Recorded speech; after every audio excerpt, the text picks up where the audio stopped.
जन्म कुंडली में जितने भी प्लैनेट्स हैं उनमें से सिर्फ राहु और केतु यही दो प्लैनेट्स ऐसे हैं जो व्यक्तियों की प्रवृत्तियों को सबसे ज़्यादा ड्राइव और गाइड करते हैं। अब एक व्यक्ति चैन से घर में बैठा हुआ है, अपने आप में लीन है, और दूसरे व्यक्ति को आइसक्रीम खाने की तलब लग गई, या चाट पकौड़ा खाएगा, चाउमीन खाएगा, या बाज़ार में जाकर के समोसे खाएगा, या स्प्राइट पिएगा, कोका कोला। ये जो तलब लग रही है, ये तलब राहु या केतु में से किसी एक के द्वारा गाइड हो रही है। हालांकि उसका पेट भरा हुआ है, हालांकि वह डट करके खाना खा चुका है, लेकिन फिर भी उसको तलब लग जाएगी राहु के कारण। और केतु अपने अंदर में जो शून्यता पैदा हो जाती है, केतु के जातक अक्सर रह रह करके शून्य हो जाते हैं। अपने जीवन की किसी पुरानी दुखद याद को वो अपने दिल और दिमाग में एक पिक्चर की तरह बार बार चलाते हैं। अगर उनका अपना कोई व्यक्ति उनसे बिछड़ गया है तो उसके लिए वो जीवन भर रोते हैं। और राहु का जातक तुरंत ही छोटी मोटी खुशियों में अपने आप को इंगेज कर लेता है, ये उसका अपना तरीका है सरवाइव करने का। जबकि केतु सीधा जीवन और मृत्यु के पीछे के सत्य की खोज में ही लग जाता है। जैसे कि बुद्ध के साथ हुआ था कि उन्होंने देखा कि एक बूढ़ा व्यक्ति गुजर रहा है, फिर उन्होंने पूछा कि क्या हम सब एक दिन बूढ़े हो जाएंगे? तो उसने कहा कि हाँ, ये तो सच है कि रथ वापस लो, तब तो फिर इस जीवन का और आमोद प्रमोद का कोई महत्व ही नहीं है। इसी तरह उन्होंने कहा कि देखा कि एक लाश गुजर रही है, क्या हुआ इसके साथ, ये कुछ बोल क्यों नहीं रहा है? तो वो मर गया है। तो क्या हम सब एक दिन मर जाएंगे? बोले कि हाँ, सच तो यही है कि हम सब एक दिन।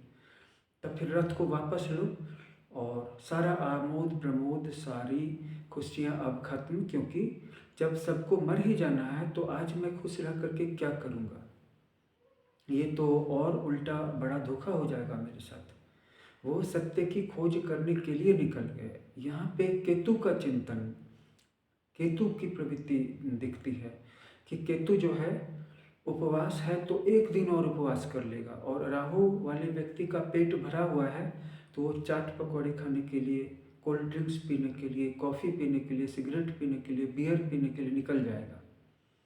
एक गर्लफ्रेंड में उसको संतुष्टि नहीं मिलेगी, वह और नई नई गर्लफ्रेंड्स तराशेगा, या लड़कियां नए नए बॉयफ्रेंड्स, क्योंकि उनका पेट तो भर जाता है लेकिन मन नहीं भरता।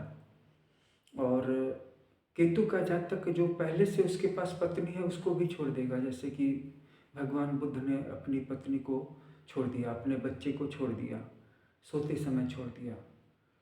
तो केतु और ज़्यादा खाली हो जाना चाहता है, और राहु अपने सभी दुखों को भूल करके जो इस दुनिया में सुख हैं उनका अवगाहन करना चाहता है। केतु आखिर ऐसा क्यों करता है? यही केतु का चौथा सूत्र है। केतु का चौथा मैसेज ये है कि तुम्हारे जीवन में जितने भी सुख आ जाएं, सुख को लेकर के तुम भूलो मत।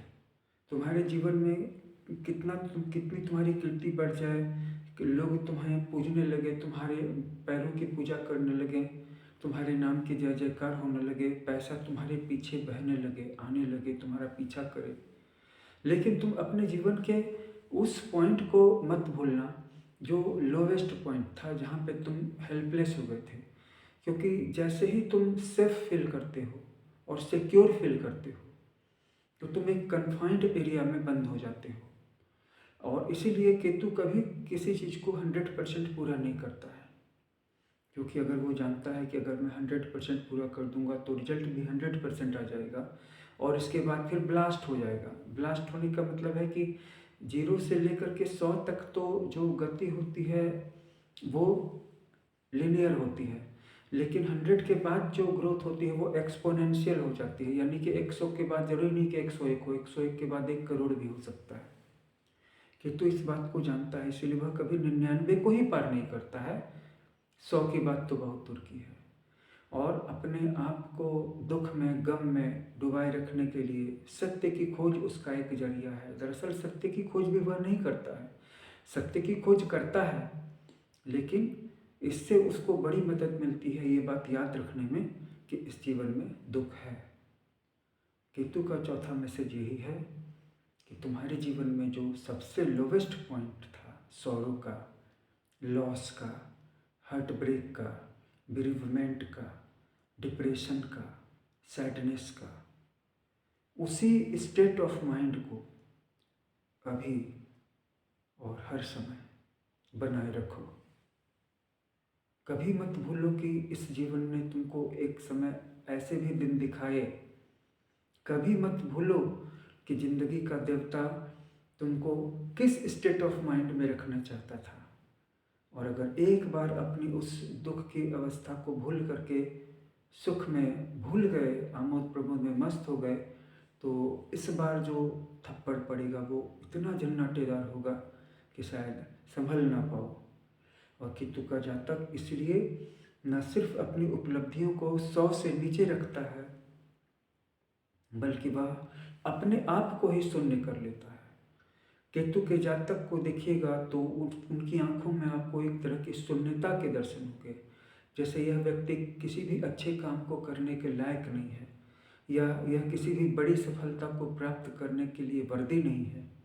वर्दी है, टैलेंटेड है, लेकिन वह डरता भी है। और उसकी डर की ये वजह है कि वह दुख से भीग चुका है और वह दुख के दिनों को देख चुका है। और अब कितने भी सुख आ जाएं उसको फर्क नहीं पड़ेगा, उसको कोई मतलब नहीं है कितने भी सुख आ जाएं। उसकी लाइफ स्टाइल हमेशा एक योगी, एक फकीर, एक भिखारी की तरह होगी। वह कभी भी, अगर उसकी औकात 20 बड़ी बड़ी कारें खरीदने की होगी तो वह साइकिल पर चलेगा, पैदल चलेगा। अगर उसकी औकात सोने और चांदी के कुर्ते पहनने की होगी तो वह अपने एक पुराने सूती के कुर्ते पर या शर्ट पर चलेगा। और अगर उसकी औकात महंगे महंगे भोजन करने की होगी तो वह सूखी रोटियां खाएगा, क्योंकि उसको अमीरी के प्रदर्शन से बड़ा डर लगता है, बड़ा दुख होता है। केतु का चौथा मैसेज यही है।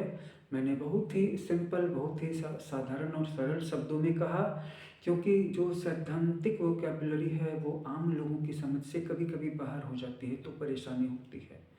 जहाँ तक उन लोगों की बात कर लें जो लोग की सैद्धांतिक भाषा का आनंद उठाते हैं, तो उनके लिए मैं बस इतना ही कहूँगा कि कभी भी पूर्ण बनने की कोशिश मत करो।